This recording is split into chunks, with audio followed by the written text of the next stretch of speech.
प्रभु तेरी वाणी जीवन की रोटी, नैनों की ज्योति अंधेरा मिटाती।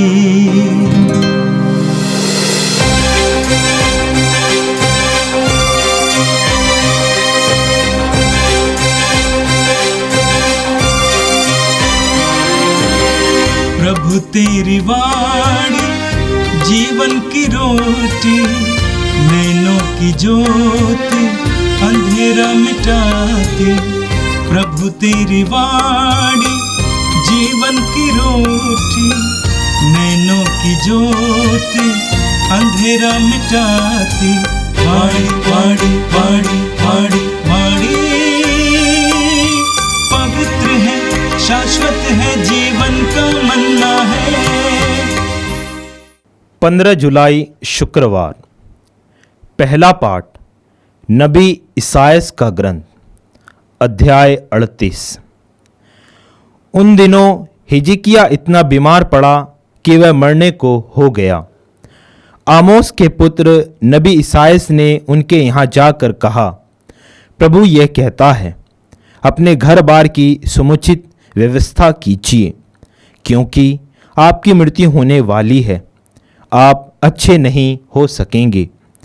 हिजकिय्याह ने दीवार की ओर मुँह कर प्रभु से यह प्रार्थना की, हे प्रभु, कृपया याद कर कि मैं ईमानदारी और सच्चे हृदय से तेरी सेवा करता रहा और जो तुझे प्रिय है वही करता रहा। और हिजकिय्याह फूट फूट कर रोने लगा। प्रभु की वाणी इसायास को यह कहते हुए सुनाई पड़ी, हिजकिय्याह के पास जाकर कहो, तुम्हारे पूर्वजों का प्रभु ईश्वर यह कहता है, मैंने तुम्हारी प्रार्थना सुनी और तुम्हारे आंसू देखे।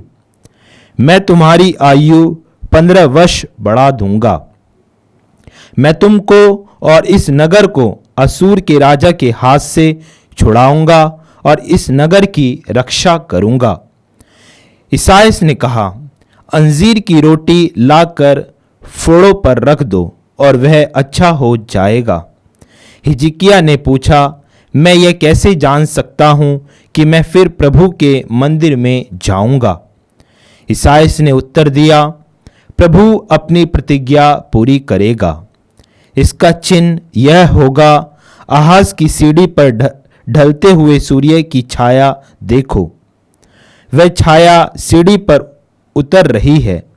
मैं उसे 10 सोपान तक ऊपर चढ़ाऊंगा और जिस सीढ़ी पर सूर्य उतर चुका था वह 10 सोपान तक पीछे हट गया। यह प्रभु की वाणी है। संत मत्ती के अनुसार पवित्र सुसमाचार अध्याय 12 वाक्य 1 से 8 तक। ईसा किसी विश्राम के दिन गेहूं के खेतों से होकर जा रहे थे। उनके शिष्यों को भूख लगी और वे बालें तोड़ तोड़ कर खाने लगे। यह देखकर फरीसियों ने ईसा से कहा, देखिए, जो काम विश्राम के दिन मना है आपके शिष्य वही कर रहे हैं। ईसा ने उनसे कहा, क्या तुम लोगों ने यह नहीं पढ़ा कि जब दाऊद और उनके साथियों को भूख लगी तो दाऊद ने क्या किया था? उन्होंने इस मंदिर में जाकर भेंट की रोटियां खाईं। याजकों को छोड़ ना तो उन्हें खाने की आज्ञा थी और ना उनके साथियों को। अथवा क्या तुम लोगों ने संहिता में यह नहीं पढ़ा कि याजक विश्राम के दिन का नियम तोड़ते तो हैं पर दोषी नहीं होते? मैं तुमसे कहता हूँ, यहाँ वो है जो मंदिर से भी महान है।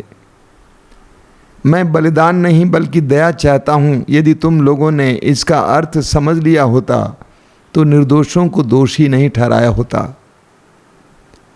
क्योंकि मानव पुत्र विश्राम के दिन का स्वामी है।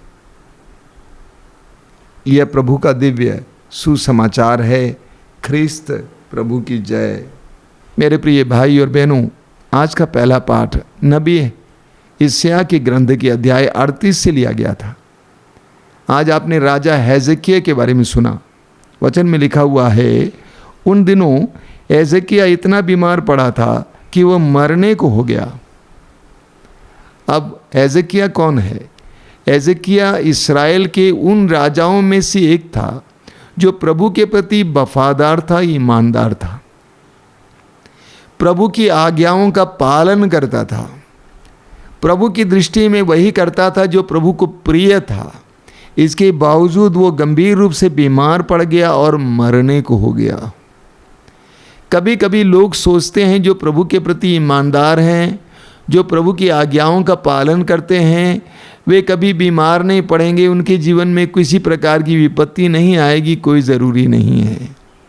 यूहन्ना के सुसमाचार के अध्याय 11 उसके वाक्य 3 में आप पढ़ेंगे, लाजरुस गंभीर रूप से बीमार पड़ गया था। लाजरुस को प्रभु यीशु बहुत प्यार करते थे। उसकी बहनों ने यह संदेश भेजा। क्या संदेश भेजा? प्रभु, आप जिसको प्यार करते हैं वो बीमार है। यानी प्रभु जिसको प्यार करते हैं वो बीमार भी पड़ सकता है, वो मर भी सकता है। तो हेzekiah भी इसी तरह प्रभु के प्रति ईमानदार था, इसके बावजूद वो बीमार पड़ गया। प्रभु ने नबी यशायाह को हेzekiah के पास भेजा और कहा, प्रभु ये कहता है, अपने घर बार की समुचित व्यवस्था करो, क्योंकि तुम्हारी मृत्यु होने वाली है, तुम अच्छे नहीं हो सकोगे। प्रभु ने नबी यशायाह के द्वारा हेzekiah से कहा कि तुम मरने जा रहे हो, तुम अच्छे नहीं हो सकते हो। प्रतिक्रिया क्या है आगे हम देखेंगे। हेzekiah ने दीवार की ओर मुंह कर प्रभु से प्रार्थना की। हेzekiah ने दीवार की ओर मुंह कर प्रभु से प्रार्थना की, प्रभु कृपया याद कर कि मैं ईमानदारी और सच्चे हृदय से तेरी सेवा करता रहा और जो तुझे प्रिय है वही करता रहा। और हेzekiah फूट फूट कर रोने लगा। कितनी सुंदर प्रार्थना है। हेzekiah दूसरी तरफ देखता है, दीवार को पकड़ लेता है, दीवार पर अपने चेहरे को रखता है और फूट फूट कर रोता है और कहता है, प्रभु याद कर कि मैं तेरे प्रति ईमानदार था, मैंने वही किया जो तुझे प्रिय है। हेzekiah की प्रार्थना में बहुत बड़ी शक्ति थी, क्योंकि उस प्रार्थना का एक कारण है। कारण क्या है? कि प्रभु मैं तेरे प्रति ईमानदार रहा। अक्सर हमारी प्रार्थनाओं में बल नहीं है, शक्ति नहीं है, क्योंकि हमारी प्रार्थनाओं में एक कारण नहीं है। यूहन्ना के सुसमाचार के अध्याय 4 वाक्य 24 में प्रभु कहते हैं, ईश्वर आत्मा है और उसके आराधकों को चाहिए कि वे आत्मा और सच्चाई से उसकी आराधना करें। हेzekiah के जीवन में सच्चाई थी और उसकी प्रार्थना में एक कारण था, इसलिए उसकी प्रार्थना मजबूत थी।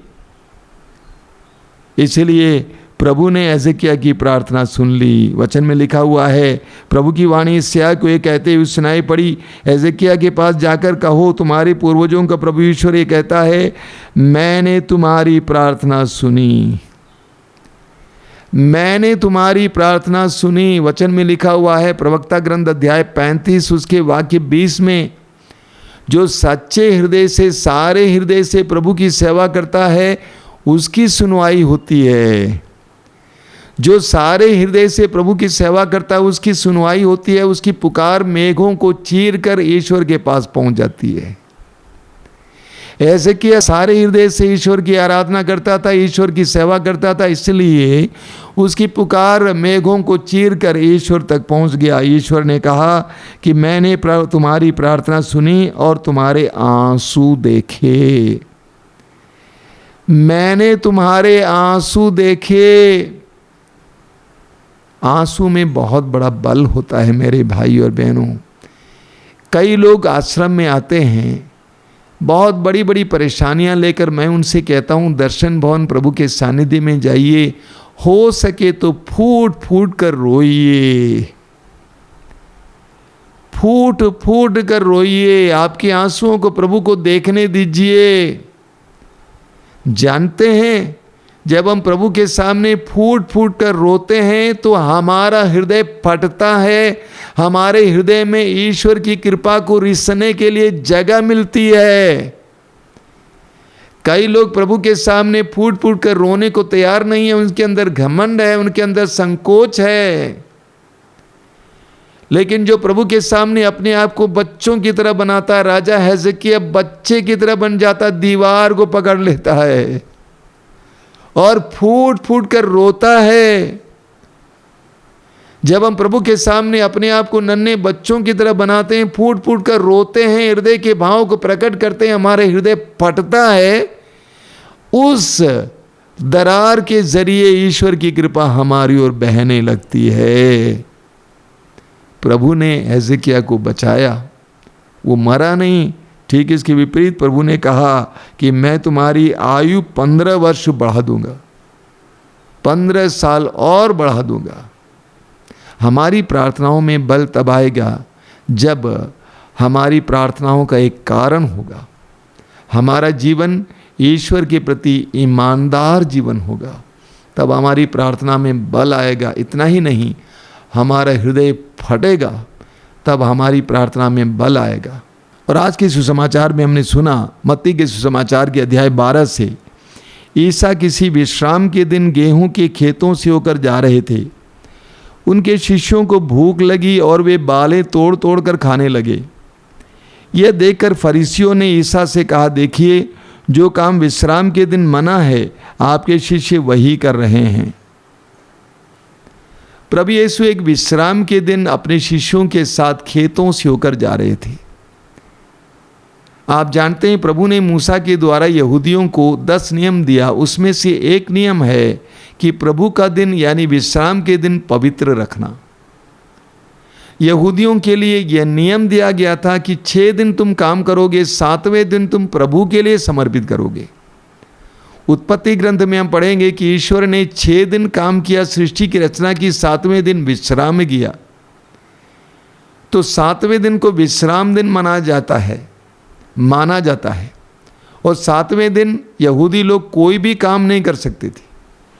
आज भी वे कट्टर हैं इस मामले में।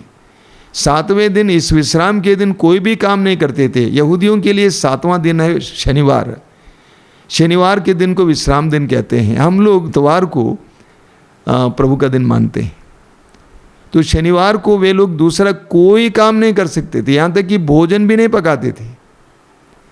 पकाया हुआ भोजन खाया जाता था। और यहाँ तक कि स्विच ऑन स्विच ऑफ नहीं करते थे। कोई काम करना मना है। लेकिन उस दिन हम देखते हैं कि प्रभु यीशु के शिष्य, उनको भूख लगी और वे बालें तोड़ तोड़ कर खाने लगे। गेहूं के बालें तोड़ तोड़ कर खाने लगे।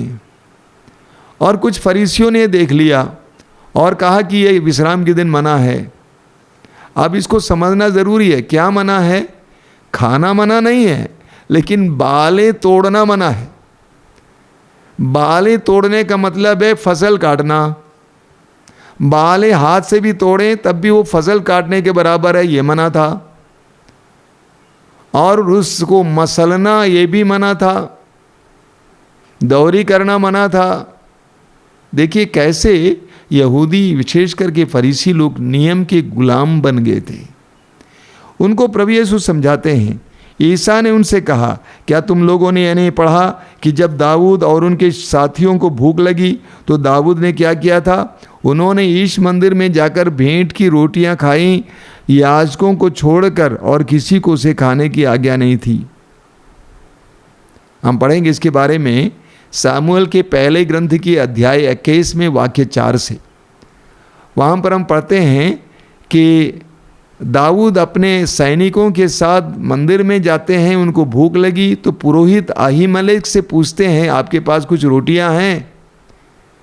तो अहीमेलेक ने कहा कि रोटियां ज़रूर हैं, लेकिन साधारण रोटियां नहीं हैं, बल्कि ये पवित्र रोटियां हैं जो वेदी पर रखी गई हैं। अगर आप लोग शुद्ध हैं तो इसको खा सकते हैं। और अहीमेलेक वे रोटियां लेकर दाऊद को दे देते हैं और वे खा जाते हैं। यानी प्रभु यीशु बताना चाहते थे कि नियम मनुष्य के लिए बनाया हुआ है, ना कि मनुष्य नियम के लिए बनाया गया है। आगे प्रभु यीशु ने क्या कहा? प्रभु यीशु ने कहा, मैं तुमसे कहता हूं, यहाँ वो है जो मंदिर से भी महान है। प्रभु यीशु अपना अधिकार वहाँ पे प्रकट करते हैं। प्रभु कहते हैं कि यहाँ वो है जो मंदिर से भी महान है। प्रभु यीशु ईश्वर के पुत्र थे। आगे प्रभु कहते हैं, वचन में लिखा हुआ, मैं बलिदान नहीं बल्कि दया चाहता हूँ। यदि तुम लोगों ने इसका अर्थ समझ लिया होता तो निर्दोषों को दोषी नहीं ठहराया होता। यानी प्रभु यीशु उनको बताना चाहते थे कि नियम के पालन से बढ़कर दया है। ये बेचारे भूखे थे और उन्होंने कुछ बालें तोड़कर खा लिया तो कौन सा बड़ा अपराध किया। आगे प्रभु अपने अधिकार को प्रकट करने के लिए फिर एक बार कहते हैं, मानव पुत्र विश्राम के दिन का स्वामी है। यीशु विश्राम के दिन के भी स्वामी हैं। यीशु ईश्वर थे, ईश्वर के पुत्र थे। मेरे प्रिय भाई और बहनों, हमारे सामने एक सुंदर दृष्टांत पेश किया गया है, एक सुंदर उदाहरण पेश किया गया है इस बात के लिए कि कभी कभी हम कैसे नियम के गुलाम बन सकते हैं। हम नियमों पर ज़्यादा जोर देते हैं, न कि दया और करुणा पर। प्रभु यीशु आज के दिन हमसे कहते हैं कि करुणा, दया, प्रेम सारे नियमों से बढ़कर है। आइए हम प्रार्थना करें। प्रभु यीशु धन्यवाद देते हैं आज के सुंदर दिन के लिए, तेरे असीम प्रेम के लिए धन्यवाद देते हैं। तूने हमें सिखाया है अपने जीवन के द्वारा, अपने कार्यों के द्वारा, कि प्रेम, दया, करुणा अन्य सारे नियमों से बढ़कर है।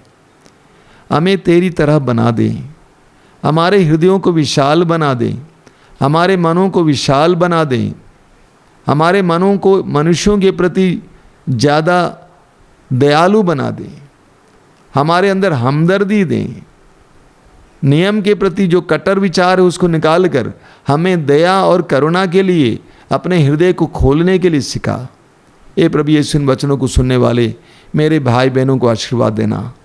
वे जहाँ कहीं भी समय हों उनको आशीर्वाद देना। आज का संपूर्ण दिन उनके लिए अनुग्रह का दिन बने, आशीष का दिन बने। वे जहाँ कहीं भी जाएं तेरी आशीष वे महसूस कर सके। हमारी इस प्रार्थना को ग्रहण कर, आमीन। प्रभु तेरी वाणी जीवन की रोटी, नैनों की ज्योति अंधेरा मिटाती। वाणी वाणी